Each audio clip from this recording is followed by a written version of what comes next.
Federal do Mato Grosso, em 1992, e Letras pela Universidade Federal do Paraná, em 2004. Geografia Humana pela USP, com pós-doutorado pela Universidade de Paris I, Panthéon-Sorbonne.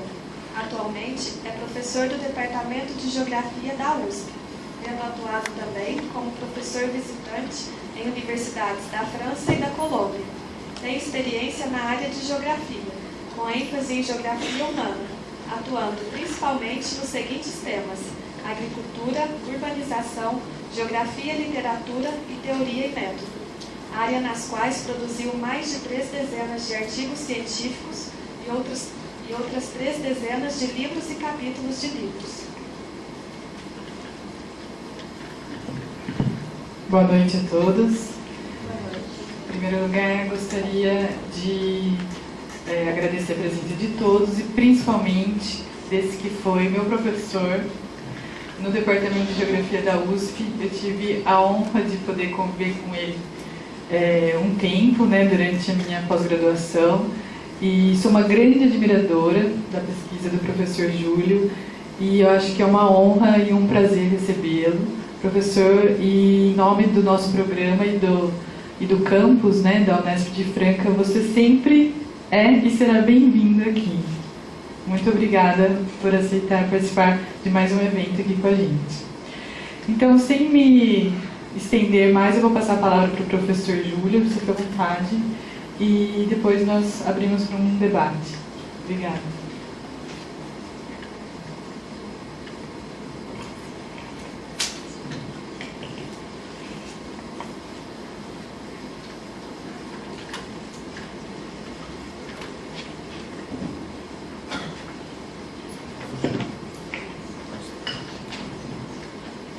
Boa noite a todos e a todas. É um prazer imenso estar novamente aqui em Franca, uma cidade que me acolheu com tanto carinho.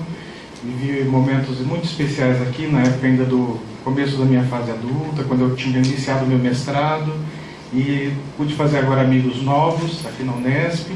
E eu gostaria de agradecer em nome da professora Fernanda Mello e também no nome do professor Aguinaldo Barbosa essa oportunidade de retornar agora para discutir um tema que me toca muito profundamente, que é exatamente da relação campo-cidade, de como que urbano e rural podem se misturar, sobretudo em casos metropolitanos.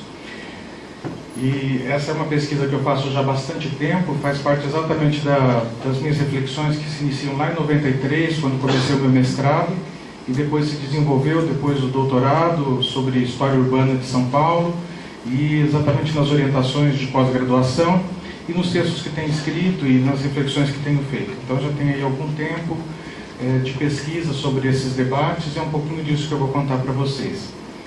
E tem a ver também com as discussões que eu pude acompanhar um pouco na França, nesse período que fiquei lá no meu estágio de pós-doutorado, entre 2014 e 2015, e depois quando voltei como professor visitante, agora no início desse ano. Então foi uma possibilidade de acompanhar um pouco os debates do que se faz hoje na discussão exatamente dessas mudanças agroalimentares, desses debates das novas formas urbanas. Então é um pouco disso que eu também vou contar para vocês.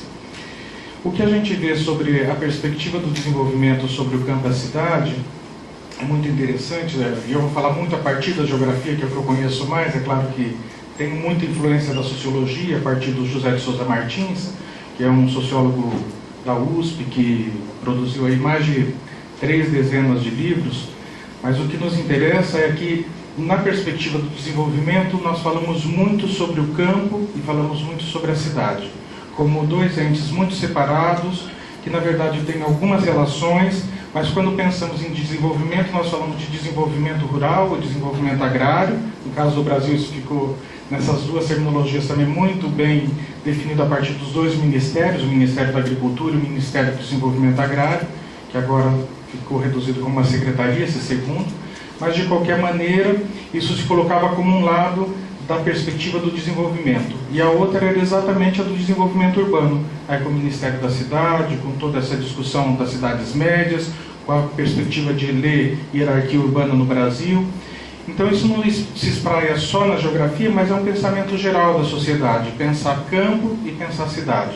Tem muito poucos debates sobre a relação muito poucos debates ainda hoje sobre a necessidade de articular esses dois desenvolvimentos, e sobretudo num Brasil que precisaria discutir isso densamente. E eu falo discutir isso densamente porque nós temos ainda um fluxo migratório intenso, campo-cidade, nós temos novas formas urbanas no campo, de populações que saem da cidade e vão para o campo. Então nós estamos aí falando de relações e de vínculos que ainda hoje mostram essa necessidade de pensar essas articulações. Não é só matéria-prima que sai do campo, industrialização que às vezes está nessa transição campo-cidade, ou dessas novas plantas industriais que estão aí nas rodovias, não é só isso. Nós estamos falando aí de elementos que se colocam para pensar esse desenvolvimento. É claro que só esse termo desenvolvimento por si já daria uma discussão, que foi um pouco do que nós fizemos o ano passado, que desenvolvimento é esse, para onde nós queremos caminhar, quem que participa desses debates, quem que pode discutir. Mas o que nós vamos apresentar um pouco aqui é exatamente a lógica de duas vertentes que se colocam na perspectiva da metrópole de São Paulo, e aí de uma perspectiva mais produtiva e de movimentos mais atuais, que seria exatamente a segunda lógica. Então, o que, para motivar ainda um pouco esse nosso debate, que se coloca como importante, é pensar na superação do que se define como campo e cidade.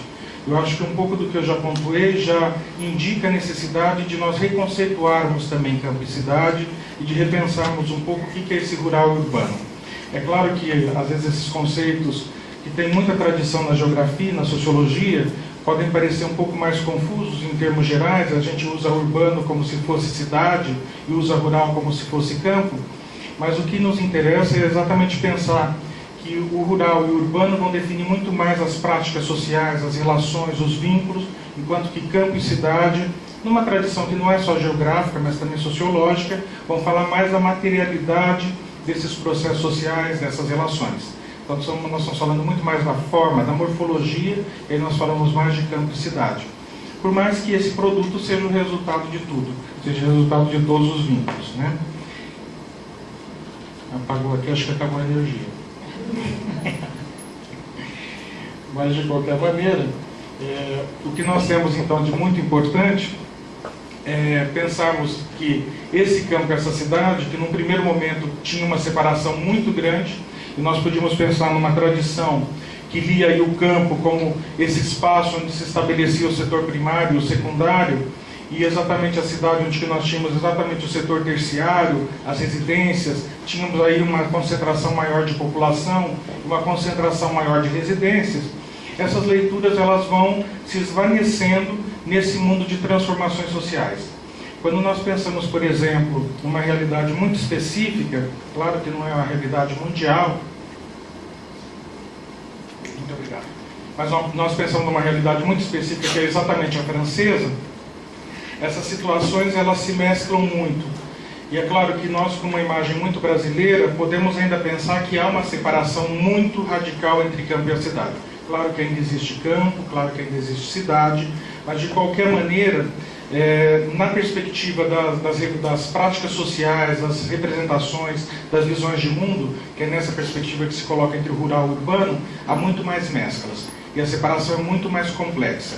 Quando nós pensamos, por exemplo, nesses migrantes de que eu falava para vocês, que saíram do campo e foram para a cidade, eles ainda carregam muito da sua história. Eu tenho certeza que vocês que moram aqui em Franca, ou são da região, ou que são do Brasil todo, que esse evento aí tem participantes de todas as regiões brasileiras, é um sucesso que é aí motivado pela coordenação exatamente do Aguinaldo. O que nós temos aí é exatamente o que nessas nossas vivências brasileiras? Um mundo que realmente ainda tem muito da separação entre campo e cidade, tem ainda um mundo de muitas vivências do campo que na migração são carregadas, então muito do rural que ainda chega nas cidades. E aí o que nós temos é exatamente a possibilidade de pensar em muito mais hibridez do que de uma separação completa na perspectiva dessas práticas sociais, dessas representações de mundo. E é nisso que nós vamos ver muito de rural ainda na cidade. Mas nós ainda podemos ver ainda práticas sociais que recuperam essas tradições do campo.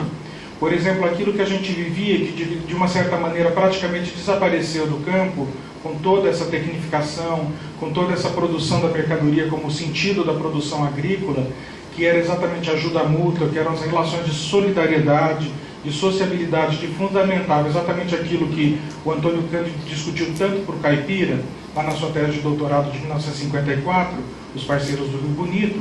É exatamente isso que vai desaparecendo, é exatamente isso que vai deixando de existir cada vez mais. Tanto é que nós podemos pensar que hoje, seguindo exatamente esse ensinamento do Antônio Cândido, esse caipira já não exista mais. Porque o que nós temos são traços desse mundo caipira que ainda permanece, na alimentação, no nosso dialeto. Eu que sou do interior de São Paulo, ainda carrego um pouco muito forte essa porta, essa porteira, esse portão, né, que é exatamente dessa minha origem do noroeste de São Paulo. Mas isso é cantado de outra forma ali na região de Sorocaba, é cantado diferente aqui, é cantado diferente lá no Vale do Paraíba, mas de qualquer forma são possibilidades desse universo caipira. Mas esse mundo caipira praticamente se dissolveu, que era isso que o Antônio Cândido estava pesquisando lá em meados do século XX, esse esfacelamento dessas relações.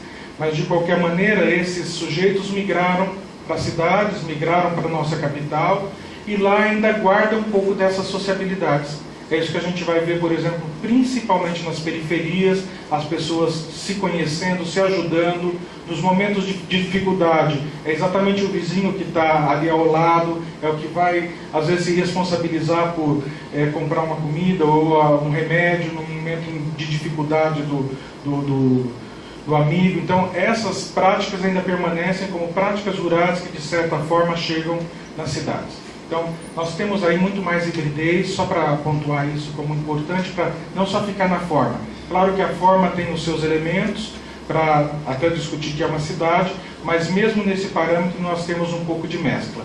É exatamente nisso que eu tentei avançar em alguns textos que escrevi, de falar o quanto que ainda existe de agricultura nas cidades. E eu tive a possibilidade de apresentar uma pesquisa no encontro de geografia crítica, que se chama Geocrítica, na Colômbia em 2013, exatamente com a coautoria do Everaldo Batista da Costa, que é professor da UNB, e nós estávamos ali pontuando o quanto que ainda existe, com intensidades diferentes, práticas agrícolas no interior das aglomerações urbanas. E é claro que se nós pegarmos um caso como é o de Franca, que é uma cidade de média para grande, nós temos ainda alguns resíduos desse universo muito rural, muito agrícola aqui.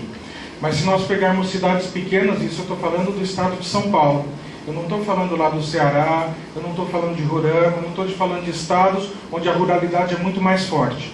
E aí nós vamos ver exatamente, não é preconceito, é só diferença, né? Mas de qualquer maneira nós vamos ver que ainda no estado de São Paulo, há pequenas cidades como Porto Feliz, que ainda há 2, 3 anos tinha chácaras no interior da aglomeração urbana. Ainda existe uma ou outra, para mostrar ainda essa produção agrícola muito mais forte nas pequenas cidades. E o que eu vou discutir um pouco hoje é o quanto que essa agricultura ainda está presente também na metrópole. E é exatamente essa lógica de expulsar a agricultura, de expulsar essas práticas que são mais extensivas, que vão usar os terrenos numa perspectiva para extrair menos renda. É isso que vai se alterar nesse mundo de expansão e densificação do modo de produção capitalista. Então nós temos exatamente uma densificação do mercado imobiliário, e é isso que de certa forma vai dificultar a permanência dessas práticas agrícolas na cidade. Por mais que seja da história urbana manter essas práticas agrícolas. É claro que vai desaparecendo cada vez mais. Essa é a lógica geral.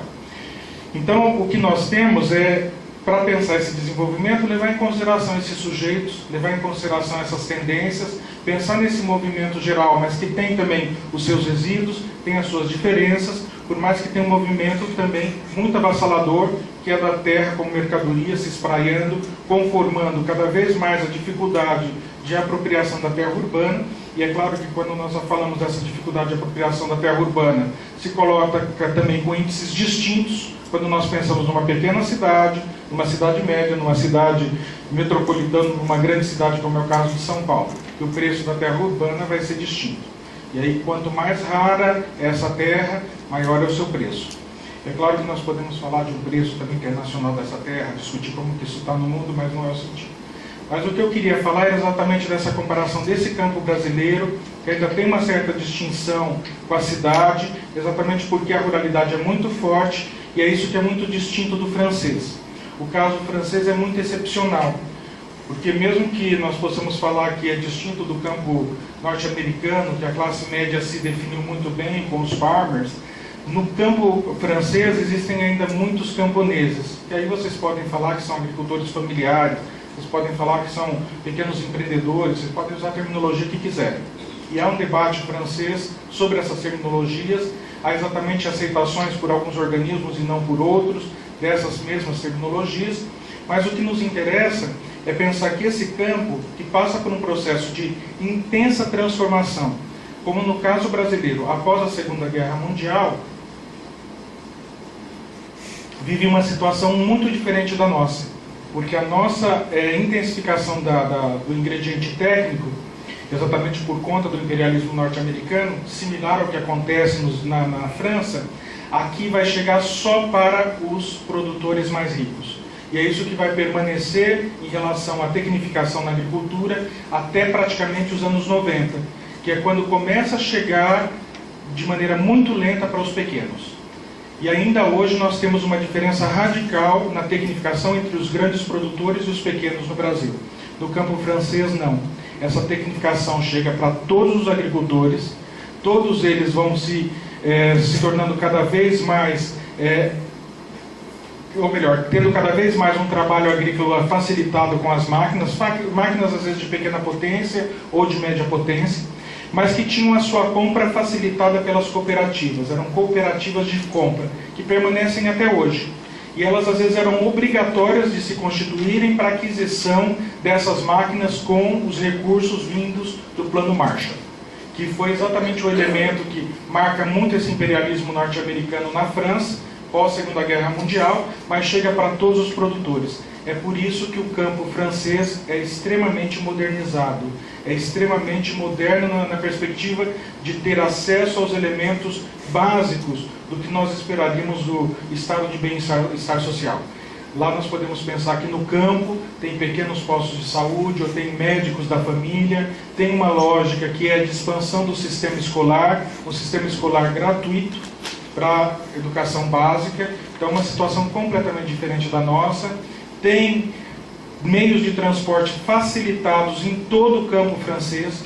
O campo é isso que é muito diferente do que a gente pensa para a nossa realidade, porque todas as pequenas vias vicinais são asfaltadas, claro que elas são de pequenas larguras, mas tudo asfaltado, o que permite um acesso em todos os locais, internet por todo o campo, telefone. Então nós estamos falando de um outro mundo de sociabilidade. É praticamente um mundo urbano que chega nesse espaço extremamente desconcentrado, que é o campo francês. E um campo que tem uma situação completamente diferente da nossa. Nós estamos engatinhando no aprendizado sobre práticas turísticas, sobre valorização da história, sobre constituição de um patrimônio cultural e histórico. Nisso eles têm muito a nos ensinar. Porque não é como nós que podemos pensar numa patrimonialização das cidades ou patrimonialização dos bens como algo que é até exógeno da vivência e das sociabilidades das pessoas. Lá é a população que às vezes se envolve exatamente na definição desses patrimônios e na manutenção desses patrimônios. É claro que é uma história distinta da nossa, mas são valorizações aí de bens que têm 1.200, 1.500 anos. É exatamente uma situação muito diferente, mas que nós também temos que saber valorizar a nossa história, a nossa cultura, que tem acontecido cada vez mais. Então é um pouco disso que acaba constituindo, não só na Europa, não só na França, mas também nos Estados Unidos, uma nova necessidade de pensar a cidade. Essa cidade que foi perdendo cada vez mais o verde, uma cidade que foi perdendo a biodiversidade, uma cidade que foi perdendo as sociabilidades básicas entre os sujeitos, que é exatamente a impessoalidade que vai marcar uma certa liberdade de ação nas cidades, que é esse mundo da modernidade. É isso que estava lá no Charles Baudelaire, quando ele vai escrever As Flores do Mal. Ele vai exatamente mostrar esse sujeito que não se conhece, que se cruza pela rua, mas é no máximo um voyeur, é uma pessoa que vê o outro, que está passeando pelas ruas, que está conhecendo esse universo, mas conhecendo nesse limite, o limite da impessoalidade. Então é isso que vai marcar muito a modernidade. E é exatamente isso que essa nova perspectiva de reconstruir a cidade em outros parâmetros vai se colocar, e aí nessa perspectiva que é de um outro desenvolvimento então rural urbano, num certo sentido reconhecendo um pouco dessas hibridez, né, de que eu estou falando para vocês.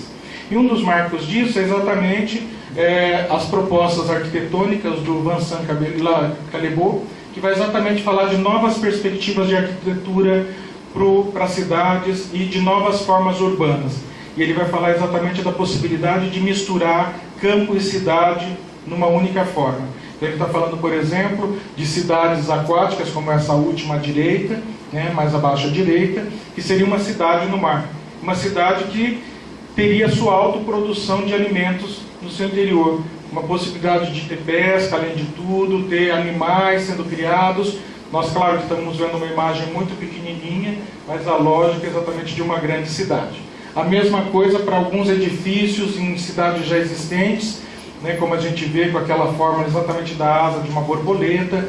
Nós temos exatamente no caso ali um projeto para Paris para 2050, que é uma Paris completamente diferente da que nós temos hoje, por mais que Paris, numa lógica muito europeia e particularmente francesa, é uma realidade que tem o verde como seu elemento importante, os parques como marca da sociabilidade, a rua como um elemento de conquista do sujeito, e é exatamente por isso que as casas não precisam ser tão grandes, porque o espaço do cidadão, esse espaço da sociabilidade coletiva, é o que vai marcar a vida desses sujeitos.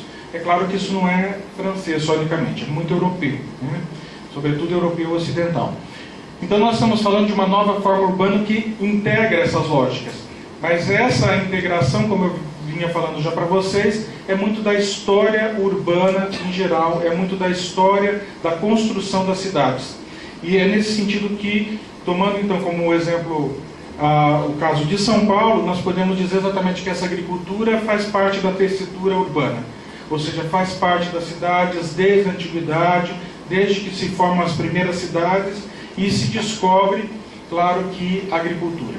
É claro que nós estamos falando aí de uma coisa que remonta ao nomadismo, e aí a fixação do homem, e claro que nós temos aí todo um debate muito bonito, que é da história urbana, que vai falar que a primeira cidade é exatamente a cidade dos mortos, que é com o enterro exatamente daqueles que falecem, que é um ponto de fixação e retorno das populações nômades. Então nós estamos aí pensando, num primeiro momento, não é aí que surge a agricultura, não é aí que estão essas práticas de mistura entre campo e cidade. Mas de qualquer maneira, o que nós temos é que faz parte da história urbana essa permanência dos jardins e das hortas no interior da cidade, por mais que a tendência geral, sobretudo a partir do século XVIII, com a conformação mais solidificada do capitalismo, que acontece como um processo de transição na Europa desde o século XIV, XV, exatamente com a intensificação se intensificando com as viagens ultramarinas, nós temos aí um caminho rumo ao capitalismo que vai se construindo. E aí exatamente no século XVIII, na Inglaterra, que isso se pontua mais densamente, depois no XIX, já na França e nos Estados Unidos. Mas de qualquer maneira, o que nós temos de importante é esses jardins e essas hortas permanecendo ainda nas cidades, ainda fazendo parte do tecido urbano. Mas é só nos anos 60 que vai surgir mais densamente como uma nova tendência a renovação de algumas áreas que estavam degradadas no interior da cidade, e aí se conformando como espaços de jardins comunitários, dessas hortas comunitárias, a partir exatamente dessa ação da Linz Christ, que vai exatamente construir a partir da Green Guerrillas, dessas guerrilhas verdes, né, essa perspectiva que era exatamente de renovar os espaços urbanos. Isso vai se dar a partir de Nova York, a partir sobretudo dos anos de 1973 e seguintes, mas recuperando práticas que já vinham se construindo. É claro que isso é inovador na perspectiva de uma proposta que se coloca como renovação urbana, mas, como eu já falei para vocês, não é novo na história das cidades. Isso a gente vai ver, por exemplo, em algumas perspectivas que se colocaram, principalmente no caso europeu, como os jardins coletivos, como era o caso, por exemplo, de jardins operários, que em francês é Jardin Ouvrier, mas também que já datam do século XIX, mas também outras formas de práticas agrícolas no interior das cidades, como os jardins familiares, os jardins de inserção, os jardins compartilhados. E aí nós temos alguns exemplos, como os pedagógicos, os terapêuticos. Então nós temos aí algumas práticas também de agricultura no interior da cidade, que se desenvolveram até mesmo antes desses anos 60 e 70, dessa perspectiva do Green Guerrillas lá nos Estados Unidos. O que nós temos então como importante, que é muito disso que estava acontecendo nos Estados Unidos no fim, por mais que houvesse práticas anteriores, é que vai constituir o que hoje nós chamamos de agricultura urbana. Eu vou usar agricultura urbana aqui, está no título da fala, está em muitos textos que eu escrevi, mas eu reconheço que essa terminologia tem uma contradição interna. A contradição interna é falar de agricultura que está mediada pelo tempo cíclico, pelo tempo da natureza. É claro que não estou aí falando de hidroponia, não estou falando aí dessas práticas tão industriais de agricultura, estou falando da prática mais geral da agricultura, mas nós temos, por outro lado, o urbano, que é exatamente esse mundo do tempo linear, é o mundo do tempo do relógio, é o mundo da reprodução do capital, sobretudo quando nós pensamos no capitalismo. Então nós estamos aí com dois termos que se juntam numa expressão que tem uma contradição. Mas o termo geral ficou esse de agricultura urbana, e o que é importante é que ele tem alguma precisão, por mais que tenha essa contradição interna. E é claro que essa agricultura ela é definida por vários elementos. Uma é a realização, que é a sua localização, sua realização no território urbano. Outra é exatamente a atividade em si, que é a produção alimentar. Outra pode ser a sua razão econômica, que é a entrada que se dá os ingressos, as rendas para os agricultores. A sua, ou ainda a inclusão no sistema alimentar convencional ou no sistema alternativo. Então nós temos aí vários significados. Isso tem muito a ver com essas tendências que se constituem nos anos 60 e 70 nos Estados Unidos, a partir da Green Guerrillas. Mas o que nos interessa é que essa agricultura urbana, por todas as perspectivas que ela coloca, por qualquer definição que nós podemos levar em consideração, da localização, ou da atividade em si, ou da razão econômica, ou da sua inclusão no sistema convencional ou alternativo, ela vai se colocar como a construção de uma nova cidade. Porque ela, de certa forma, já aponta exatamente para uma nova lógica de construção da cidade, que não é só mais unicamente com residência, com atividades do setor terciário, que não é só mais esse mundo da concentração da população. Nós estamos falando aí de uma cidade que tem outros ingredientes. O que nos interessa muito é que ainda tem outras tendências possíveis para essa agricultura urbana. Uma delas é exatamente na perspectiva artística. Nós podemos falar para além de uma lógica que é produtiva, que tem muito a ver com o que nós estávamos pontuando antes como possibilidade de caracterização da agricultura urbana. E um dos livros interessantes é exatamente A Minha Vida em Verde, da Klatten, da Emma e do Buchhofer, que vão exatamente falar numa perspectiva artística dessa cidade. Então, reconstruir os espaços com arte, uma outra lógica, também incorporando essa tendência que é de incluir cada vez mais os cultivos dentro da cidade. Todos esses estudos, de qualquer forma, vão pontuar a cidade numa lógica completamente distinta.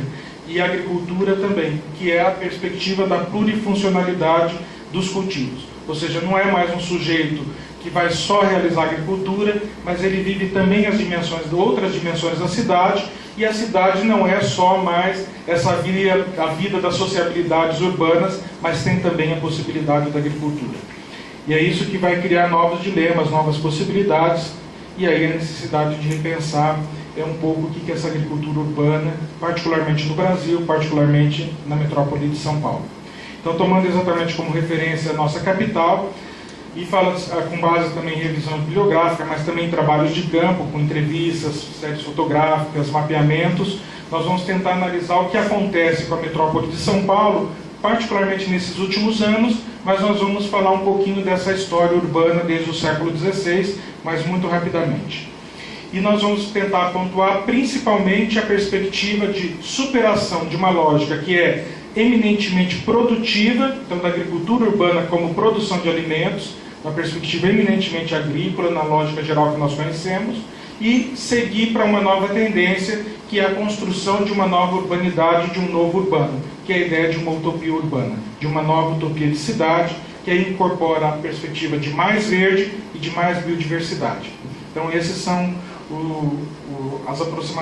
essas são as aproximações que nós vamos tentar realizar. Todos vocês conhecem São Paulo, mas é importante dizer que é a aglomeração que concentra a maior população da América do Sul, chegando aí a aproximadamente 12 milhões de habitantes, mas que ainda guarda alguns sistemas de cultivo e sistemas criatórios no seu interior.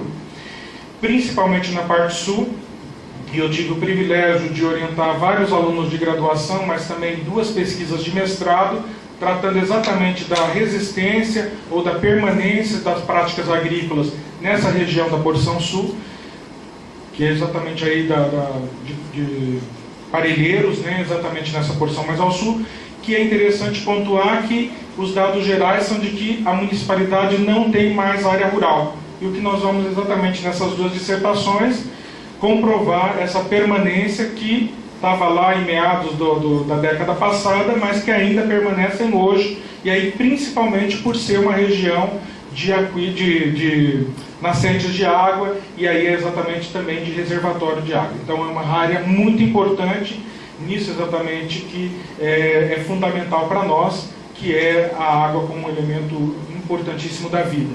Por mais que nós tenhamos vivido aí praticamente 2 anos com tanto deficiência hídrica na capital. Aqui nós temos uma representação, não é uma fotografia, uma representação de meados do século XVI de São Paulo, feita por Merdt, e é uma representação que mostra a presença de algumas árvores, provavelmente árvores frutíferas, que vão permanecer ou vão ser cultivadas nessa região que tinha sido desmatada para a construção das primeiras edificações de São Paulo. É claro que não dá para ver quase nada, é uma representação que até mesmo no original já estava muito ruim, mas que pelo menos mostra essa permanência do verde, nisso que é o triângulo original de São Paulo, da aglomeração de São Paulo. Aqui nós temos uma outra pintura do século XIX, é uma pintura que eu usei na minha tese de doutorado, que discutia exatamente as transformações urbanas e essa transição do rural para o urbano do século XVI para o XIX na aglomeração de São Paulo, e a formação da cidade moderna de São Paulo nesse período, e aí na verdade era uma cidade capitalista, essa que foi a tese, né, de doutorado, e essa foi uma pintura importantíssima, porque mostrava exatamente a lógica que se estabeleceu no Brasil de constituição das aglomerações urbanas a partir exatamente do divisor de água. E aí a constituição de terrenos, não a constituição de lotes. A noção de lote é uma noção muito recente que vai se constituir a partir exatamente do final do século XIX, quando a terra como mercadoria se implanta mais definitivamente. O que eu pude exatamente analisar na minha tese de doutorado é o quanto que essa leitura de que a Lei de Terras de 1850 criou a terra mercadoria no Brasil é um equívoco. Na verdade, a Constituição inicial do Império, já do início dos anos 30 do século XIX, já tinha pontuado essa transição para a terra como mercadoria. Já tinha constituído a ideia de que ia mudar a regulamentação da apropriação da terra. E é isso que depois se confirma em 1850 com a Lei de Terras, a Lei número 601, de 18 de setembro de 1850. Essa legislação aí efetiva densamente, em termos legais, como que a terra vai ser adquirida por meio da compra e da venda. Mas já havia compra e venda de terras antes de 1850. Então não é a Lei de Terras que define a terra como mercadoria, mas ela legaliza a terra como mercadoria. Mas o loteamento não surge nesse momento. O loteamento vai surgir só já no finalzinho do século XIX, é uma nova forma urbana que se estabelece, e aí instituindo novos princípios. E aí princípios que são exatamente de apropriação do máximo de ganho a partir da conformação de um empreendimento imobiliário. Porque aí o centímetro quadrado passa a ter significado. Não só o metro quadrado, não só mais o quilômetro quadrado, não só a légua quadrada, né, que era a unidade que se usava naquele momento. Então nós estamos falando aí de uma nova forma que vai se constituindo, mas essa pintura é importante porque ela mostra a forma anterior. Mostra um terreno que se estabelece do divisor de água até o fundo do vale, as construções junto à testada do terreno e geralmente a presença das hortas e a presença exatamente dos cultivos no fundo do terreno. E ainda a presença de animais ainda nessa aglomeração. É claro que nós aí estamos falando de um mundo muito rural, é um mundo rural que está presente em todos os locais, Eu participei agora há 2 semanas do Simpósio Nacional Rural e Urbano no Brasil, em Salvador, e um conceituado professor da geografia, Rui Moreira, estava exatamente falando que para ele esse era um mundo muito urbano, porque havia uma coordenação que se fazia pelas fazendas, e a fazenda era eminentemente um ponto de sociabilidade portuguesa nos materiais arquitetônicos que utilizava. Então era um mundo em que Portugal se espraiava nos materiais da edificação. Não é a leitura que eu tenho. A leitura que eu tenho é exatamente de que esse mundo era extremamente rural, coordenado por essas oligarquias agrárias, por esse poder que tinha grande relação com o mundo português, que se estabelece até 1821, né? Exatamente quando nós temos a nossa independência. Mas o que nos interessa aí é pensar que esse mundo vai exatamente se transformar enormemente e vai caminhar para aquilo que o Maurício de Almeida Abreu vai falar de uma transformação das cidades, e ele está vendo a partir exatamente dessa chegada da família real em 1808, e que vai transformar, sobretudo, esse universo do Rio de Janeiro. Aí com a moda, aí com a introdução da moda, a ideia de novos alimentos, de novas formas de produzir os alimentos. Mas nós temos aí também uma nova forma de cidade, mas é uma cidade que se estabelece principalmente no Rio. Não é uma cidade que espraia pelo Brasil todo. É lentamente que ela vai chegando nos rincões, e aí nós vamos pegar o caso, por exemplo, de São Paulo, que é essa cidade que nós estamos vendo na pintura, que é uma cidade ainda muito colonial. É a cidade que ainda existe até hoje, lá em Ouro Preto, sobretudo no coração mais antigo. Então é essa cidade ainda que tem os terrenos, tem essa lógica de uma circunscrição espacial que começa no divisor de águas e vai até o fundo da declividade. Aqui nós temos uma riqueza enorme, que são algumas fotografias do Militão Augusto de Azevedo. Foi um grande fotógrafo, super importante, porque ele fotografou, em geral, o mesmo ponto em dois momentos. Um no começo dos anos 60 do século XIX, e uma outra série dos mesmos pontos 2 décadas a seguir. Então ele nos mostrou muitas das transformações que a capital estava passando, uma capital que teve litígio, que teve disputa. Vocês sabem muito bem disso, quanto que Campinas queria ser a capital também nesse final do 19, mas acaba ficando ainda São Paulo como a capital. Mas o que ele vai nos mostrar são essas intensas transformações.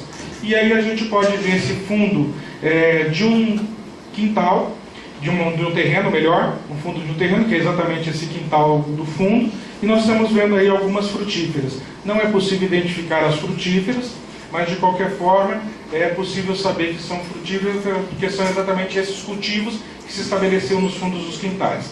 E eram frutíferas, em geral, exóticas. Vocês sabem também muito bem que nós não tínhamos limão, nós não tínhamos manga, nós não tínhamos laranja no Brasil, nós não tínhamos banana. Essas são todas plantas exóticas, mas elas que são usadas em geral nos fundos dos terrenos, nos quintais, então, das casas, ainda na cidade de São Paulo. Aqui nós vemos as casas das educandas, também nesse mesmo momento histórico, que mostra exatamente a presença dessas árvores, dessas frutíferas. E aqui nós podemos identificar, claro que não na de vocês, mas na minha, algumas bananeiras. Aqui também no finalzinho do século XIX, aí praticamente 30 anos depois, no viaduto do Chá, exatamente no atual coração da cidade de São Paulo, que é o antigo centro, os cultivos de chá que se davam sobre o viaduto. Isso nós estamos falando ainda do final do século XIX. Mas esses cultivos não desaparecem. E é isso que o Pierre Monbeck, nos anos 40, vai conseguir nos presentear com essa fotografia, com essa fixação dessa imagem, né, que exatamente mostra esse momento histórico aí de meados do século XX, que nós estamos falando aí do momento que é da industrialização de São Paulo, mas que ainda guarda esses cultivos. Então nós estamos falando aí de muito tempo, mas nós estamos ainda mantendo aí a possibilidade de identificar áreas de cultivo no interior da metrópole, e aqui nós estamos vendo cultivos que estão ainda muito próximos dessas áreas centrais. Então o que nós temos de muito importante é o que nós vamos depois ver na figura 1, 5 pontos localizados, de uma pesquisa que eu orientei de iniciação à pesquisa, de um orientando sensacional que fez quase um mestrado na monografia de conclusão de curso dele. E ele exatamente avaliou um programa instituído pela Marta Suplicy, que naquela época era do Partido dos Trabalhadores, numa gestão que vai de 2001 a 2004. E é exatamente uma regulamentação que começa em 2004, que é esse Programa de Agricultura Urbana e Periurbana do município de São Paulo. Esse programa tinha um recurso mínimo, mas tentava usar exatamente os terrenos que não estavam ainda edificados, os terrenos baldios, principalmente da zona leste de São Paulo, para constituir hortas urbanas. Hortas para alimentar a população que ali cultivasse, mas também para produzir alimento que poderia ser comercializado. Então nós temos aí um momento interessante, que se constitui um programa vinculado com essa temática da agricultura urbana, e era um programa bastante amplo em termos de objetivos, como por exemplo combater a fome, promover a inclusão social, reduzir o custo de acesso aos alimentos para os consumidores de baixos rendimentos e fomentar a geração de emprego e renda, agricultura familiar, a produção para o autoconsumo, as associações, o agroecoturismo e a venda direta do produtor. Era extremamente ambicioso e com quase nada de recurso, mas já mostra aí uma perspectiva de como que um governo que se coloca na lógica do entendimento do que é o Estado e que o Estado deveria dar, mesmo numa lógica capitalista, que é de reconhecer essas populações subalternas e não deixar que elas morram à míngua. Então, minimamente, dar alguma condição de reprodução social para esses sujeitos. Por mais que fossem poucas hortas, por mais que elas não tivessem ampla produção, o espaço era diminuto, mas mesmo assim já é uma ótica de como que esse governo se coloca construindo ações, construindo políticas e pensando, então, no que é o desenvolvimento urbano.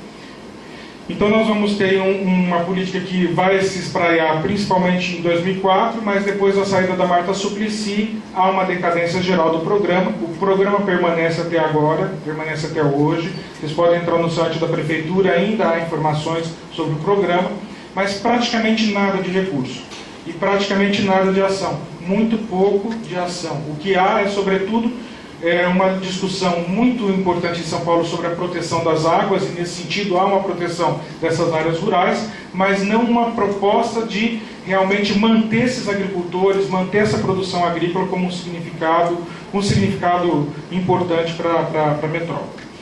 Mas há, além dessa política, vários outros agricultores que se mantêm sem apoio nenhum estatal, que são esses que vão sobretudo constituir práticas agrícolas e pequenos rebanhos sob as linhas de alta tensão. E aí num regime que é de comodato, que é de concessão da terra, essa concessão pode se dar por 10, por 20, por 30 anos, depende exatamente do acordo que vai ser feito. E aí, nesse caso, é também uma mediação com o Estado e com uma empresa mista, mas de qualquer forma tem o Estado ali presente, mas não com recursos, é só com a concessão. E vocês sabem que no caso brasileiro, toda linha de alta tensão, no campo ou na cidade, não pode ter edificação sob a linha. Então esse é um preceito básico, exatamente para impedir incêndios, danificações da linha de alta tensão. E é um pouco disso então que nós vamos ver a partir desse mapa, que são as várias experiências que mostram práticas de sistemas criatórios ou de sistemas de cultivo pela metrópole toda. Então não é só na Zona Leste, não é só na Zona Sul, aliás, não tem no mapeamento exatamente a Zona Sul, porque a indicação era que o Ibirá não estudasse essa porção sul que outros dois orientandos meus já tinham pesquisado, que é sobretudo uma perspectiva de agricultura mais periurbana do que urbana nessa região de Parelheiros, que é a porção sul de São Paulo, e que pelo mapeamento vocês já podem ver que há uma coloração mais esverdeada, é artificial, mas de qualquer forma já aponta que essa presença do verde. Como também há uma presença de verde na Zona Leste e também na porção sul, que é a região da Cantareira, que é também uma outra região de captação de água, de armazenamento, também super importante para o abastecimento da metrópole. Então nós temos aí também práticas agrícolas no norte, no leste, mas prioritariamente na perspectiva periurbana, no sul do município de São Paulo. E aqui nós temos algumas fotografias, então, dessas práticas agrícolas, como, por exemplo, essa horta do Programa de Agricultura Urbana da Prefeitura de São Paulo, no núcleo Guaianazes. É uma fotografia aí de 2003, mas que representa muito exatamente 2006, desculpa, mas que representa muito exatamente esse espaço de um terreno baldio que foi utilizado com agricultura, e vocês podem ver aí que estava uma agricultura bastante pungente, bastante ativa, bem diversificada. É o que nós podemos ver também nessas outras fotografias do núcleo Sapopemba, inclusive com mandioca, não só com alface, mas também com couve, e também aí nesse caso com bucha vegetal sendo cultivada. Aqui no núcleo Sapopemba também uma diversificação enorme de cultivos que se acumulam em relação à fotografia anterior. E aqui na Universidade de São Paulo, desculpe ali pela Universidade de São Paulo, mas o importante aqui é da Universidade de São Paulo, ou seja, dentro do coração da Zona Oeste, nessa área tão estranha à prática agrícola que ainda tinha em 2007 esses cultivos. Aqui nós estamos vendo uma outra lógica. Nesse caso anterior da Universidade de São Paulo não é o programa de agricultura urbana, mas era um cultivo de um dos funcionários. E aqui nós estamos vendo a linha de alta tensão, e nesse caso em particular, tanto o sistema criatório, e aí nós não estamos vendo galinha, nós estamos vendo exatamente gado, bovino, um número pequeno de reis, mas de qualquer maneira era um grande animal, não era cabrito, não era cabra, não era ovelha, era vaca e boi. E nós estamos vendo também um cultivo aqui de milho nessa área de alta tensão. Como acontece aqui nesse outro caso, uma outra situação diferente da anterior, que é o cultivo de pinos e de milho e de plantas então ornamentais, que é essa lógica também que foi lido como novo rural, como a pluriatividade, mas geralmente para essas áreas ou de transição ou de espaço eminentemente rural, não sobretudo para ali a cidade. O que nós vamos ter é que essas práticas de que eu vinha falando para vocês são sobretudo práticas que se colocam na perspectiva da produção de alimento. Não é ainda essa lógica de uma nova cidade, nesse movimento como o Green Guerrillas, que está pensando o verde, está pensando a biodiversidade. Isso vai mudar exatamente agora, nesses anos 2000, no caso brasileiro, e uma das primeiras experiências exatamente da capital de São Paulo, nesse movimento de agroecológico que se constitui como essa nova utopia urbana. Esse movimento, então, vai se constituir há poucos anos, e aí, no caso, particularmente tendo seu primeiro encontro no Centro Cultural entre 12 e 16 de outubro de 2013, vocês veem que é super recente, tem 3 anos, mas que vai criar algo super importante, que é uma proposta de redes de cidades comestíveis, ou melhor, rede de cidades comestíveis. E essa rede vai conseguir aprovar um projeto junto à Prefeitura de São Paulo e iniciar suas atividades no dia 6 de fevereiro de 2015. E aí com cursos, com eventos e, sobretudo, com a transformação da parte superior do Centro Cultural de São Paulo como uma horta coletiva. E aí, muito similar ao que a gente pode ver em experiências europeias, mas pelo mundo todo, que é dessa constituição de hortas pela cidade, em que as pessoas cultivam, mas elas não são donas. Cada pessoa retira aquilo que necessita, mas sempre a ideia do que se tem como base para essa apropriação é que as pessoas não retirem mais do que o necessário para o consumo que ela vai realizar naquele dia ou nos próximos, para que também nada se perca. E aí tem muito a ver com essa lógica muito europeia, e principalmente como uma tendência que se conforma com muita força na França, que é dos mercados com o mínimo de deslocamento, que é o mínimo de poluição para a atmosfera, que é exatamente o circuito mínimo, ou seja, consumir onde se produz. Então essa é uma lógica muito geral do que a gente vê na Europa, além de uma política muito recente, sobretudo dos anos de 2014 e 2015, que é o fim do gaspillage em francês, do desperdício. Então é exatamente o fim do desperdício como uma política pública também para as cidades, ou seja, usar ao máximo os alimentos, se apropriar ao máximo desses alimentos, e nesse sentido não jogar nada fora. Então tem tudo a ver com essa lógica também da poluição mínima, do ataque mínimo ao ambiente e do máximo de uso desses alimentos. Esse grupo então de Movimento Urbano de Agroecologia de São Paulo vai fundar então essa rede, e essa rede vai ter uma articulação extremamente grande por meio do Facebook, numa página que se chama Hortelões Urbanos. Nós estamos falando então de um grupo muito recente, esse do Movimento Urbano de Agroecologia, de 3 anos, mas o grupo do Facebook é um pouco mais antigo, não muito mais, mas é o que também fomentou essa ação do Movimento Urbano de Agroecologia. Mas os hortelões urbanos não são só de São Paulo, são do Brasil todo, com experiências muito interessantes, mas experiências muito diversas também. experiências que vão desde uma plantinha num vasinho até uma plantinha qualquer, uma flor, por exemplo, até o coentro, a salsa, um pé de alface, e chegando até uma perspectiva que é realmente de uma agricultura urbana, num sistema muito diminuto, que é, por exemplo, uma lógica quase hidropônica em canaletas de PVC, ou ainda pequenas hortas. Então tudo isso está nessas experiências dos hortelões urbanos, que é muito interessante porque essa riqueza e essa diversidade. E aí, já caminhando já para o final, o que nós vamos ter então esse projeto Cidades Comestíveis, que se constitui aí com eventos, com atividades. Essa foi uma das coisas interessantes que acontece, dos quais mencionei exatamente dessa rede de comestíveis. Aqui cursos que eles também realizam no Centro Cultural de São Paulo, então tem um apoio do Centro Cultural como um polo irradiador das ações, e eles constituíram uma página da internet com a localização das hortas e dos espaços livres, que na verdade são também espaços para a realização de agricultura urbana. E há muitos relatos de experiências na página dos hortelões urbanos, que são exatamente dessas áreas que eram de uso coletivo de praças que se transformaram em áreas de cultivo. Então isso está muito presente também aí nessa página.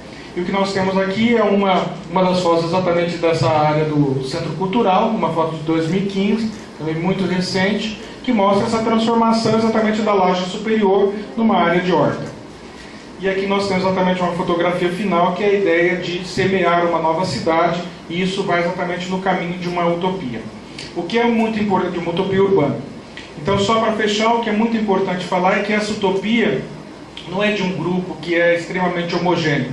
E é nesse sentido que nós devemos falar que é uma utopia urbana com um enfoque heterotópico, ou seja, são sujeitos diversos que têm leituras da cidade, de desenvolvimento urbano, e aí nessa perspectiva rural-urbano, para a metrópole de São Paulo, completamente diferentes. E é exatamente isso que conforma essa riqueza também do que seja agricultura, e aí nós pensarmos o que é o futuro das cidades, nesse mundo que tem uma homogeneização cada vez maior na produção de alimentos.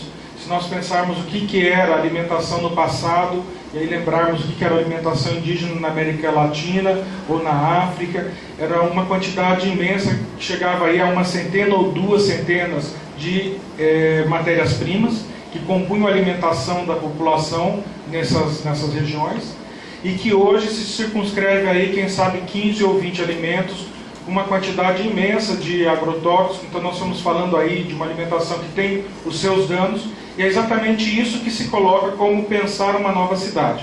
Uma cidade que recupera o verde, recupera a biodiversidade urbana, nessa perspectiva de ter muito mais espécies vegetais ali, mas também recupera práticas de sociabilidade que estavam muito perdidas. É claro que não podemos falar que o mundo urbano é um mundo impessoal, mas é um mundo em que as sociabilidades são cada vez mais difíceis, porque é um mundo exatamente mediado muito mais por um instrumento de troca do que efetivamente pelas práticas de sociabilidade. Vide exatamente as pessoas que moram aí em edifícios e que às vezes não conhecem o seu vizinho de frente, de porta. Então nós estamos falando exatamente dessas dificuldades enormes que nós temos nesse nosso mundo urbano, que tem toda essa hibridez e esses elementos complexos para ler o que seja então esse campo e a cidade, o rural e o urbano, e que perspectivas se colocam para o desenvolvimento. Muito obrigado.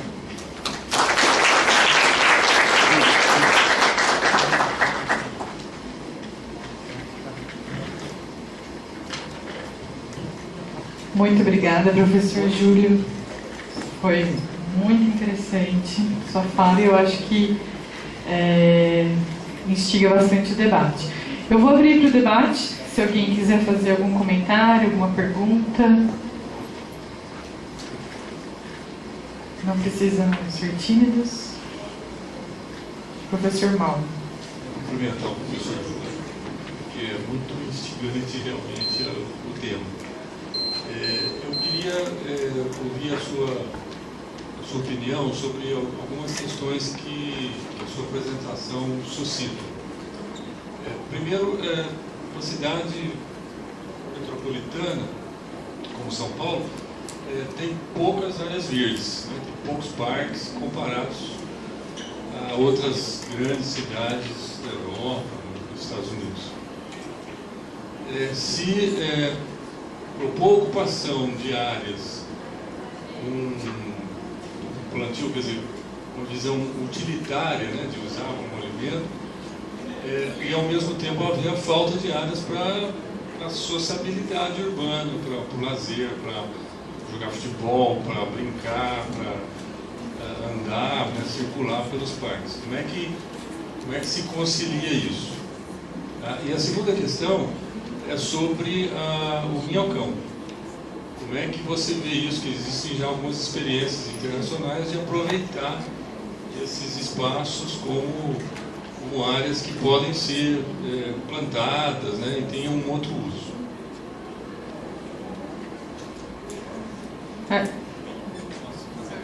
Fazer em volta ou vai fazer? Pode fazer.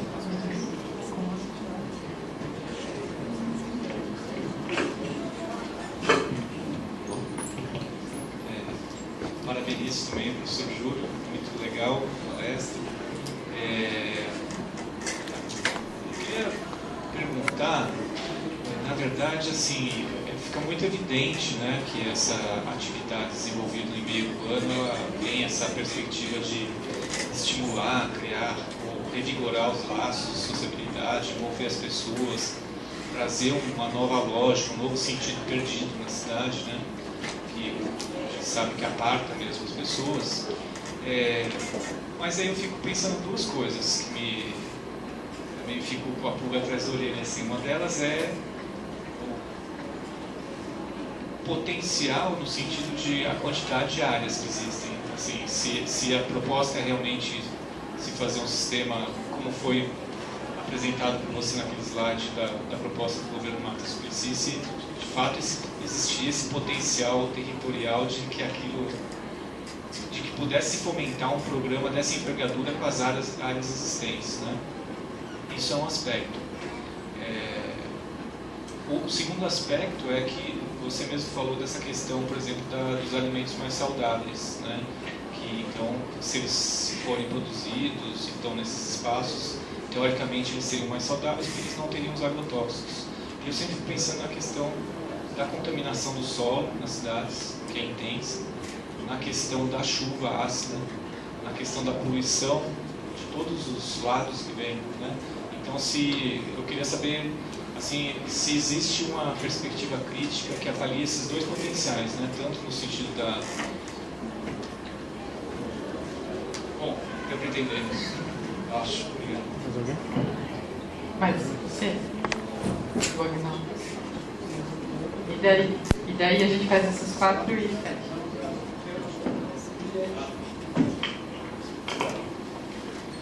Boa noite, professor.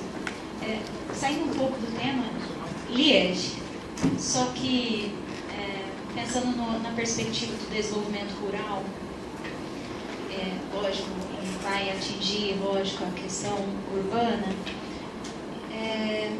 nas últimas décadas aqui teve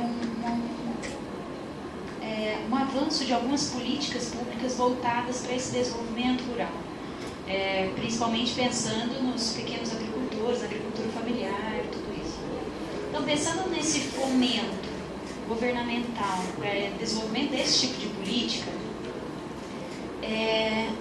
como que o senhor vê a questão essa desarticulação? Quando eu penso num ente maior, a questão do governo federal, e essa desarticulação com os demais municípios e até os próprios agricultores, isso dá um entrave nesse desenvolvimento, rural. Então, assim, como você vê essa perspectiva de destravar? Como realmente favorecer esse desenvolvimento?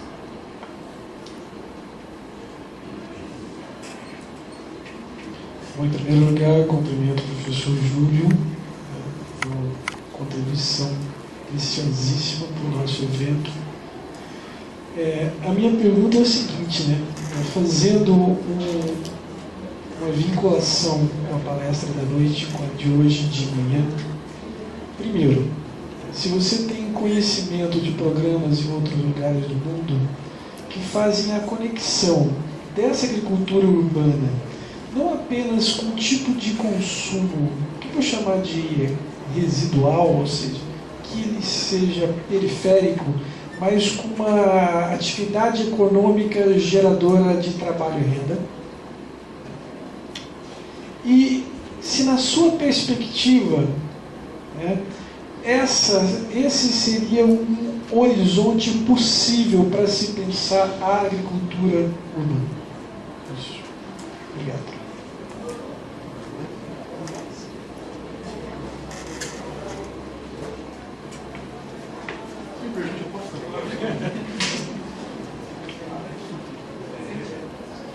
Professor, parabenizar pela palestra, e eu gostaria só de complementar um comentário, uma pergunta do colega, a questão se esses espaços, se esses grupos e a luta desses movimentos pela agricultura urbana, se tem alguma luta política pela questão de políticas públicas em relação à função social da propriedade.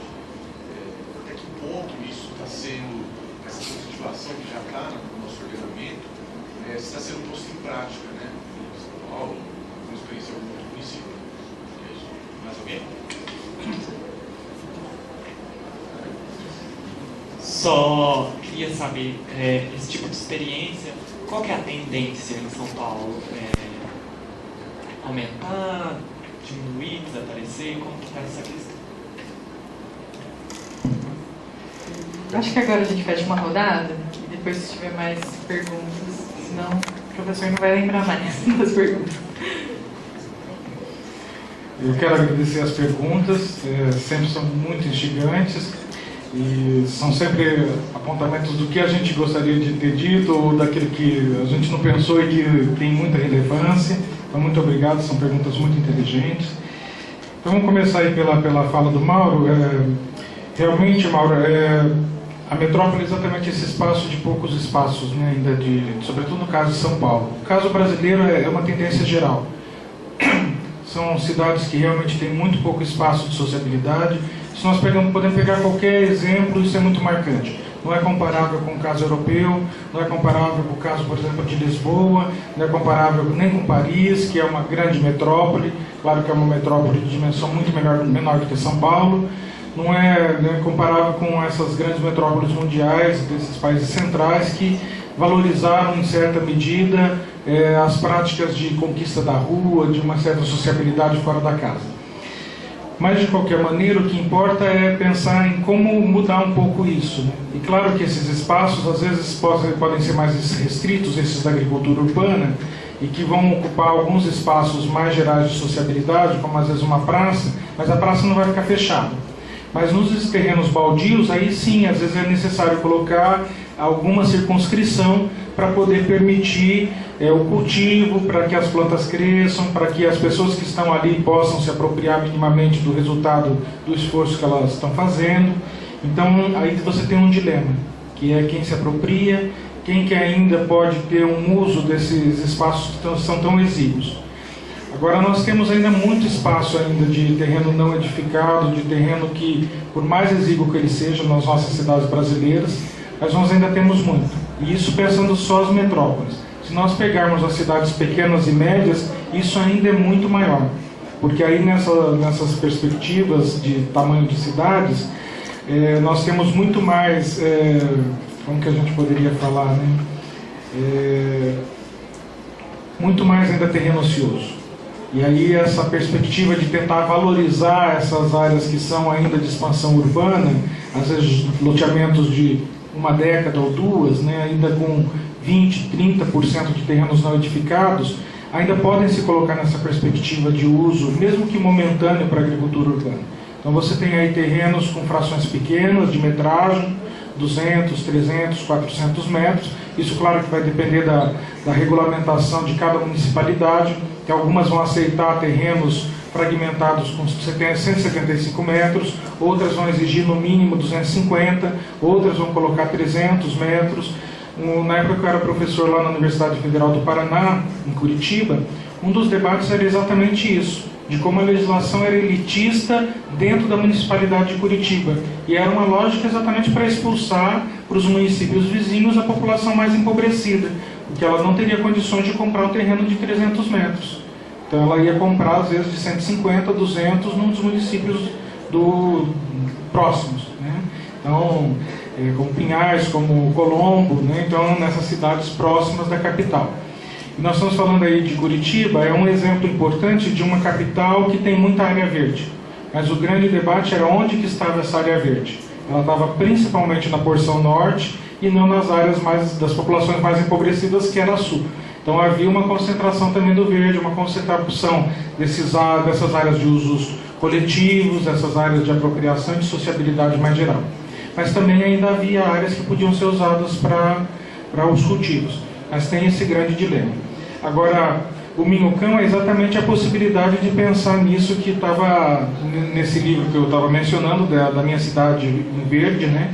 Que é exatamente essa perspectiva mais artística, mas que tem tudo a ver com renovação urbana, com reuso de áreas, não só, claro, como esse do minhocão, que é para o tráfego de veículos, mas no caso norte-americano é principalmente para áreas que foram desativadas de linhas de trem. Então, que tem aí esses usos que são muito mais para jardins e para sociabilidade em geral, do que efetivamente para a agricultura urbana nessa perspectiva mais da produção de alimentos. Mas está posta como agricultura urbana nessa perspectiva de constituição de jardins, de aumento do verde e da biodiversidade.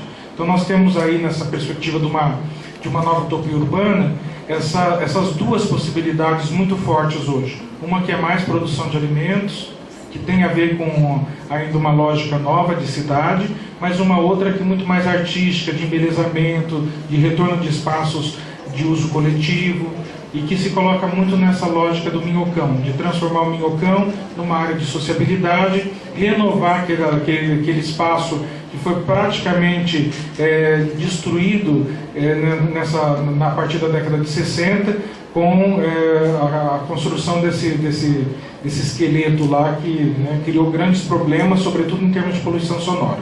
E aí você tem, às vezes, edifício inteiro sem nenhum morador.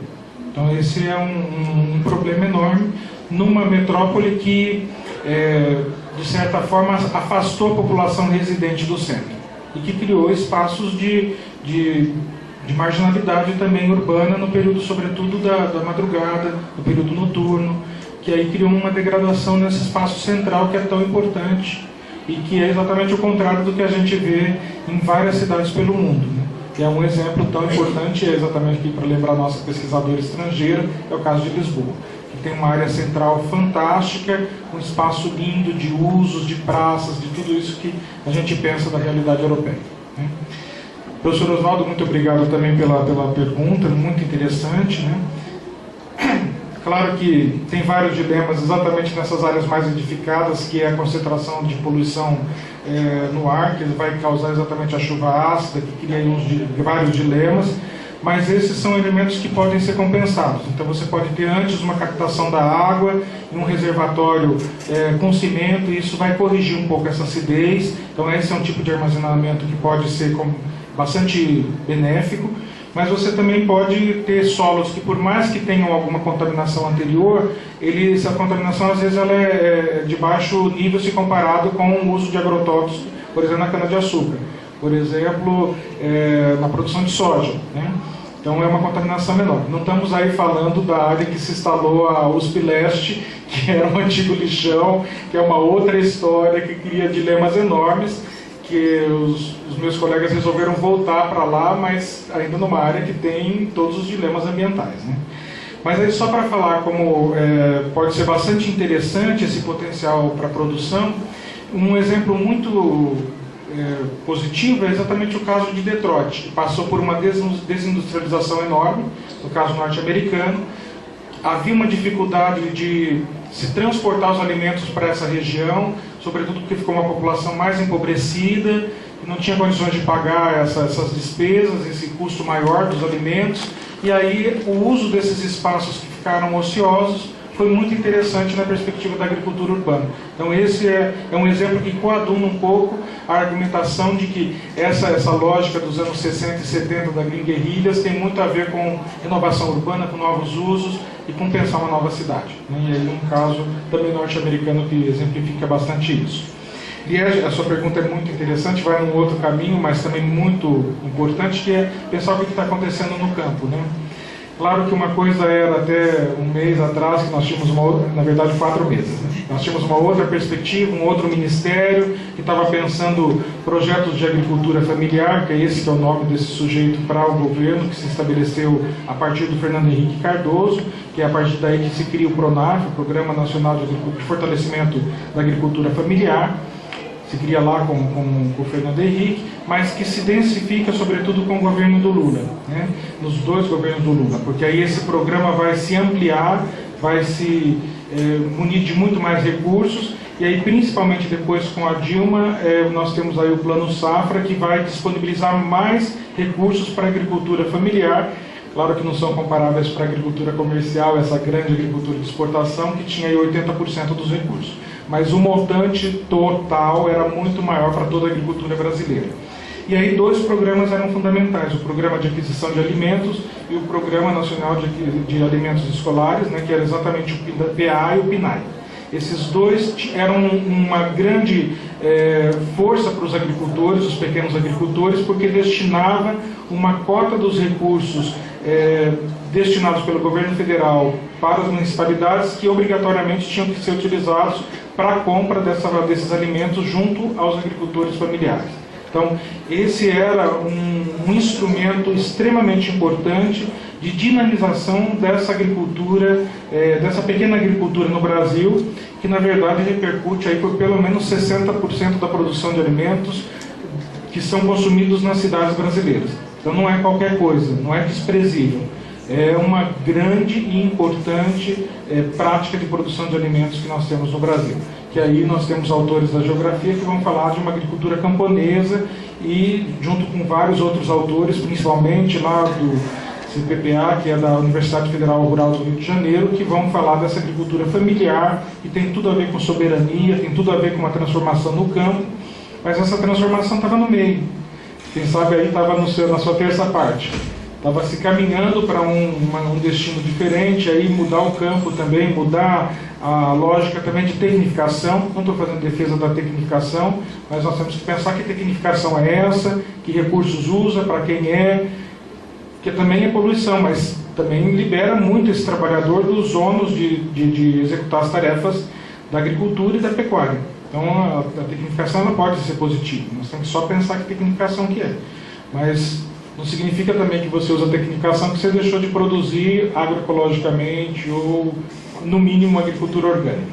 Por mais que, na perspectiva do Brasil, vocês sabem que nós temos uma legislação de agricultura orgânica já promulgada tem 2 anos, 3 anos, 2-3 anos, e essa legislação ela é de agricultura orgânica, que é muito mais genérica, que vai só impor que não se use produto químico para a produção, mas a nossa legislação ela se chama de agricultura orgânica. Ela, na verdade, tem um teor eminentemente agroecológico. Ela é extremamente restritiva, ela leva como parâmetro relações de trabalho, impacto ambiental negativo, então ela é muito mais restritiva do que a própria agricultura orgânica pontua. Então nós temos aí um caminho que está no meio. A lógica é efetivamente dar subsídio para os agricultores. Não tem como pensar num mundo hoje de agricultura que não tenha esse mínimo de cuidado. Nós temos um subsídio diferente do europeu e do americano. O nosso subsídio é principalmente no financiamento da produção, então ele está voltado para a produção, diferente do europeu, que é um financiamento na circulação. Então nós temos uma cota de circulação para os agricultores na comunidade europeia, e esses agricultores, se eles não atingirem a cota, eles vão receber uma parcela desse subsídio. Mas se eles atingirem a cota, é o máximo que eles vão dar conta também de receber. Eles podem produzir a mais, mas eles não recebem a mais do que a cota permite. Então isso também define um pouco de um cuidado que era necessário, exatamente porque essa política agrícola comum ela teve empecilhos exatamente nos anos 60 e 70, que foi produzir em excesso. E aí o excesso barateou demais o produto. Então, agora, essa cota vai estipular exatamente um controle do volume geral de produção dos bens agrícolas, e aí, dessa maneira, os agricultores podem ter um mínimo de apoio. É claro que esse apoio tem um debate enorme na Europa, que ele é desigual, no sentido de que ele vai proteger algumas áreas em relação às outras. Por exemplo, no caso espanhol, há uma proteção enorme nas áreas que são mais secas, exatamente porque precisa desse apoio, mas isso cria uma dificuldade para os franceses que vão ter um produto com um custo mais elevado, porque aí não tem esse subsídio maior que acontece exatamente para os espanhóis. A mesma coisa acontece em relação à produção de suínos, no caso alemão, que acaba tendo uma proteção maior do que no caso francês, e aí os preços não são homogêneos. Mas nós estamos falando de uma Europa unificada, mas que também tem os seus dilemas. O salário mínimo não é o mesmo entre a França e a Espanha, e Portugal, e a Itália, e aí no fundo também o padrão de consumo desses habitantes é diferente. Então nós estamos aí falando de situações complicadas que se colocam para o agricultor, e não é só o europeu, é no caso do brasileiro, que também então precisa de subsídio, até para competir com essa lógica internacional. E aí essa criminalização que foi feita do Plano Safra é algo bastante danoso para a nossa agricultura. Não sei aonde vai chegar isso, mas cria dilemas enormes para o futuro da nossa agricultura. Aguinaldo, é muito interessante sua pergunta. Eu não tenho todos os elementos, que não é exatamente o que eu pesquiso, mas o que nós podemos pensar é que há várias conexões, não necessariamente políticas específicas, mas, por exemplo, o PA e o PNAE foram políticas, no caso brasileiro, que estão voltadas exatamente principalmente para essa agricultura periurbana, essa que está ou rural, muito próxima da cidade, porque é essa principalmente que vai produzir o que nós consumimos na cidade, em termos de legumes, em termos de verduras. Claro que não é exatamente o que estava lá falando esses autores que discutiam esses círculos concêntricos de produção, mas o que nós temos aí é que a proximidade tem a ver com o que vai ser produzido, que é exatamente o que vai ter muito impacto exatamente no parâmetro da extração da renda, e que essas áreas mais próximas vão cobrar mais renda para o seu uso. E exatamente esses produtos vão permitir uma produção mais rápida e às vezes com retornos maiores. É claro que isso não acontece da mesma maneira nos países nem latino-americanos, nem nos países europeus ou Estados Unidos, né? Então, claro que você vai ter políticas distintas, como eu falava, por exemplo, no caso francês, que tem esse subsídio para a comercialização, e que isso tem muito a ver com geração de trabalho e de renda, ainda para manter esses 3 a 5% de população rural no caso francês, por exemplo. E que, se não houvesse essa política de subsídio, eles não estariam mais lá. Mas mesmo com todos esses subsídios, os franceses estão sofrendo muito na agricultura, porque os dilemas são enormes, os custos são elevadíssimos. Então, se nós pensarmos, por exemplo, que havia uma possibilidade de comprar a baixo custo a nossa soja para alimentar o gado deles, e nós pensávamos que isso fosse a tendência geral e super acessível, o que eu vi quando fiz trabalho de campo, nesse estágio meu de professor convidado nas universidades francesas, o quanto, que eu estava exatamente discutindo, como que mudou a agricultura francesa, eu pude perceber que para eles comprar soja é muito custoso, e que na verdade eles tentam produzir às vezes outros alimentos, que tem uma cultura que é de cultivar campos para alimentar o gado, produzir feno para o período do inverno, e eles às vezes produzem, por exemplo, uma plantinha que se assemelha a um trevo, na verdade chama um trevinho, tem um nome específico, mas é um trevinho que também fornece proteína. Então eles juntam com outros vegetais que vão produzir energia, vão permitir a produção de energia para o gado, junto com outros que vão permitir a aquisição de proteína, e às vezes eles não vão comprar nossa soja, que fica mais cara para eles. Isso nós estamos falando de uma relação de compra muito desigual, em que a moeda europeia, o euro, vai permitir uma riqueza enorme na aquisição dos nossos bens, porque é uma moeda que está aí 4 vezes maior do que o real, quando não está um pouco maior do que isso ainda, porque nós tivemos a situação de 4,5, quase 5, de diferença em relação ao real, e que isso permitiria comprar por um preço super em conta, mas eles ainda acham que isso é caro. Então, nesse sentido, tem diminuído muito a aquisição de soja, do farelo de soja brasileiro, pelos produtores franceses. O nosso farelo de soja na verdade, não vai mais farelo de soja. Essa foi a grande mudança das relações internacionais com a China, em termos de comercialização, nos últimos anos, que era o nosso grande comprador de um produto semi-industrializado, aí, que era o farelo, e eles voltaram a comprar mais grão do que farelo. porque aí lá eles constituíram as plantas industriais de transformação e aí criaram um meio de comprar um produto mais barato. Mas nós exportamos ainda muita soja, por isso que ainda tem tanta produção, mas não é principalmente para alguns compradores que podiam ser importantes, como o caso francês. Mas a gente vê, por exemplo, que essas políticas que são de geração de trabalho e renda na agricultura são mais raros quanto mais empobrecidos são os países. E aí eu não encontrei nada similar, nem no caso colombiano, e nós não estamos falando de um país pobre, nós estamos falando de um país que está num patamar muito próximo do brasileiro, aliás, com níveis de desigualdade social melhores do que os do Brasil. Aliás, esse era um dilema para mim. Falar, quando eu fui professor convidado na Colômbia, falar do país tão pujante como o nosso, tão rico, era a 7ª, 8ª potência mundial, aí com alguma pequena oscilação, agora caiu para a 9ª, né? Mas que tem um nível de desigualdade incomensurável, enorme, enorme. E eles, claro que eles falam que a situação deles é um pouco menor, mas um pouco melhor que a nossa, mas é uma situação muito difícil. E lá eu não vi políticas voltadas para os agricultores, para esses pequenos, como nós temos aqui o PAA e o PNAE. Então nós estamos falando de situações muito desiguais, muito diferentes. Não conheço nada em relação à Argentina, mas a Argentina, vocês sabem que é um país que valorizou essa agricultura comercial de exportação. Não é o pequeno produtor. E no caso brasileiro, exatamente que nós temos uma população rural ainda bastante grande, que está aí por volta ainda de 30 milhões de habitantes, e isso ainda requer uma participação enorme do Estado para gerar essa agricultura e esse espaço rural. Santiago, em relação a... Cadê o Santiago? Aqui. Em relação a esses movimentos, o que nós temos é muito mais uma luta pela agroecologia, de um produto saudável, de ter uma outra sociabilidade, das pessoas se reunirem. Eu acredito que sejam pessoas que foram viver um pouco no exterior, viveram um pouco isso como prática social, que tem tudo a ver com essas sociabilidades de final de tarde ou final de semana, que as pessoas se encontram, cada um leva algum alimento, sobretudo numa praça ou no jardim, né, às vezes no final de ano de semestre letivo, então se reúnem, e muito mais isso do que uma luta pela função social da propriedade.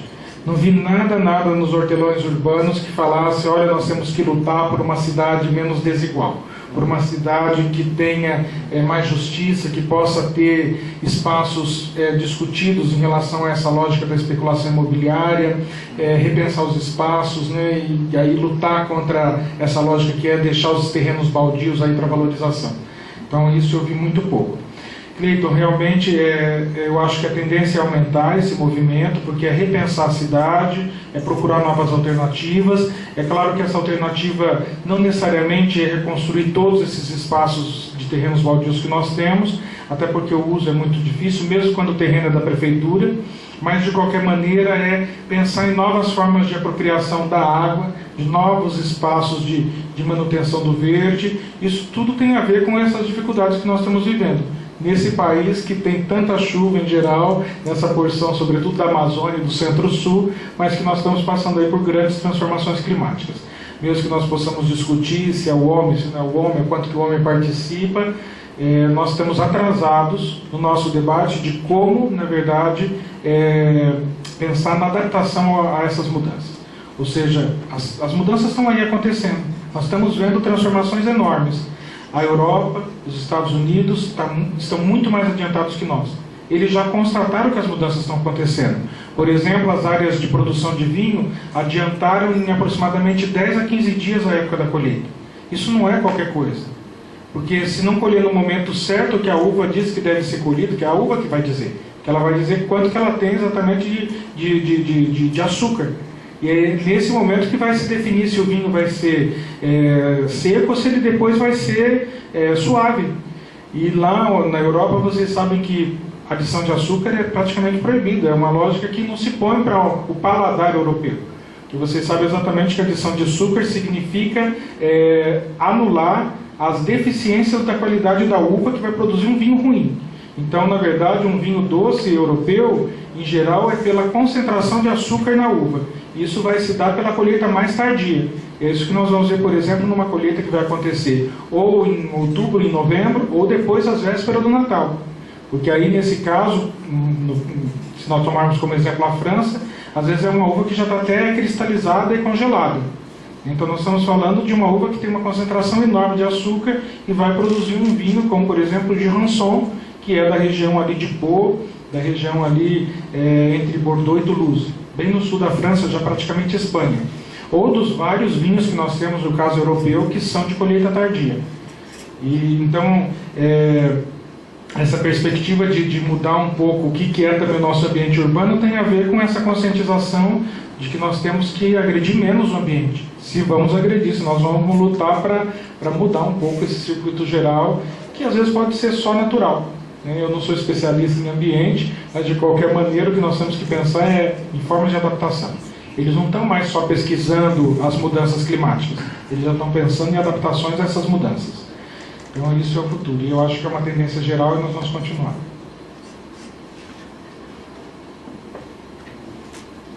Muito obrigada pelas perguntas, pelas respostas. Tem mais alguma pergunta, gente? Você pode falar o seu nome? Marcos, Políticas Públicas. O professor Milton Santos, ele fala que o que levou ele à geografia foi, quando ele era muito novo, a observação das migrações urbanas na Bahia. Eu queria saber do senhor, ele tem um personagem Fabiano, que é do Vidas Secas, ele olha para si e fala que o meio ambiente acontece, está crescendo cada vez mais numa cidade grande como São Paulo, o senhor falou de sociabilidade. Existe espaço realmente, uma sociabilidade, pensando até numa questão da agricultura, de pequeno porte, se é isso que eu entendo.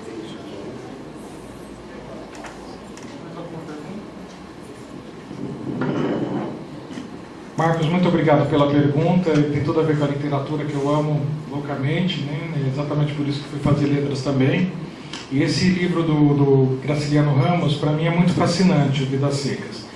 Porque é um livro geral que está na obra dele como uma tendência de uma escrita super refinada, super enxuta, por mais que isso se distancie muito lá do livro Angústia, que ninguém praticamente leu, ninguém praticamente conhece. É um livro fascinante, eu gosto mais até de Angústia do que Vidas Secas, porque é um livro psicológico, é um livro mais denso, é uma estruturação mais profunda das personagens. Mas esse livro do Fabiano, ele está falando exatamente dessa natureza tão ríspida, né, tão dura, e por mais que a gente possa pensar nesse embrutecimento, não é nem o Fabiano que consegue pensar isso, né? É na verdade mais o narrador que está nos contando esse embrutecimento, que o Fabiano é posto como aquele sujeito que nem pensa, ele tem nome por acaso, né? Porque os meninos nem nome têm. Mas de qualquer forma, a personagem principal é a baleia, que é a cachorra, né? Ela que na verdade tem mais humanidade que todos. Mas o que nos interessa é pensar que essa brutalidade não está só lá nesse Nordeste, né, descrito pelo Graciliano, né? Ele está nessa metrópole, que é isso que você está nos perguntando, né? Essa metrópole que vai criar, que vai permitir, na verdade, não é que cria, mas vai permitir sujeitos muito mais duros e violentos do que o próprio Fabiano, né? O Fabiano, ele tinha as suas mazelas, as suas dificuldades, mas ele não tinha uma maldade, né? Não é isso que aparece para nós, posto pelo narrador, né? Agora, na sociabilidade metropolitana sobretudo, mas na sociabilidade urbana em geral, a violência é muito contundente, né? E o que é duro é que ela é cada vez mais forte. Mas esses espaços, eles têm a possibilidade de recriar um pouco essa ternura na vida urbana. É claro que nós estamos falando de espaços em que essas possibilidades são muito restritas, porque nós não estamos falando de cidades em que o público foi colocado como prioridade. E aí nós podemos ver, mesmo no caso de São Paulo, quando nós avaliamos o que é a rua nessa metrópole. Mas nós podemos pegar o caso também de Franca, nós podemos pegar o caso de Ribeirão Preto, nós podemos pegar o caso do Rio de Janeiro.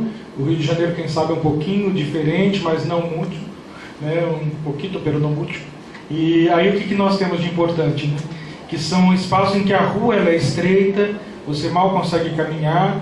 É claro que a Paulista é o que destoaria dessa lógica geral.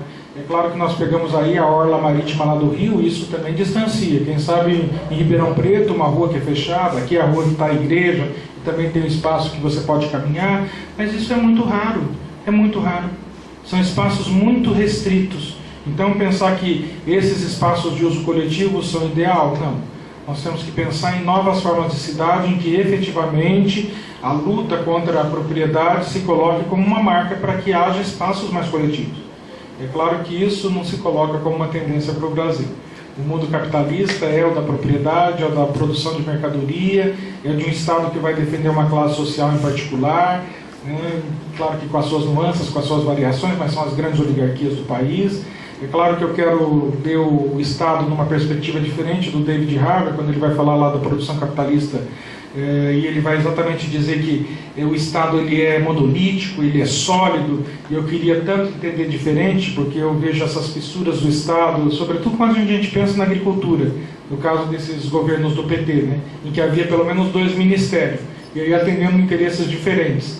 É claro que o governo não é Estado, mas é pelo menos um lampejo do que seja o Estado. Mas é um Estado capitalista, é um Estado que tem interesses, mas pelo menos, né, nós temos aí como pensar que tem alguma fissurazinha. E esse pelo menos é o meu sonho. Então é isso que eu guardo no coração como um ideal de leitura do Estado, por mais que eu entenda que tenha tantas contradições e um mundo que não é para criar essas sociabilidades. Eu queria então, já que não tem mais perguntas, agradecer novamente, na pessoa do professor Aguinaldo Barbosa, essa possibilidade de eu estar aqui e de ter conversado com vocês, falado um pouco das minhas inquietações, das minhas dúvidas, de alguns resultados de pesquisa que eu conquistei, e dizer que foi um privilégio poder estar aqui novamente compartilhando desse carinho e dessa ternura. Obrigado. Em nome do nosso programa, a gente agradece de todos os presentes. Também gostaria de agradecer a participação de todos.